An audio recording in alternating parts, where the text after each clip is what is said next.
په هلمند کې یو پانګوال د 1 میلیون افغانیو په ارزښت د اوړو د پروسس یوه فابریکه جوړه کړې ده چې په 24 ساعتونو کې د 300 ټنو اوړو د تولید ظرفیت لري. د هلمند مرکز لښکرګاه ښار اړوند سردار ګل محمد خان صنعتي ښارګوټی چې د هلمند د ملي تجار الحاج محمد عیسی عمري په هڅه د پانګوالو لپاره جوړ شوی دی. پکښې د نورو بېلابېلو فابریکو ترڅنګ نن د یو پانګوال له لورې د اوړو د پروسس یوې سترې کارخونې پکښې فعالیت کړی دی.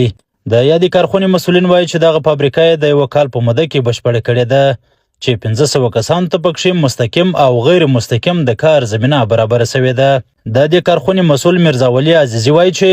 دغه فابریکه یې په 4 ساعتونو کې 300 ټنه اوړه تولیدولی شي چې د هلمند سربیره د یو شمېر ولایتونو اړتیاوې هم پوره کولی شي. فابریکه چې ده تقریبا 1500 نفر د کار زمینه پکښې برابره شوې ده چې غیر مستقیم نفر دي پکښې کې او د 1 میلیون افغانیو په لګښت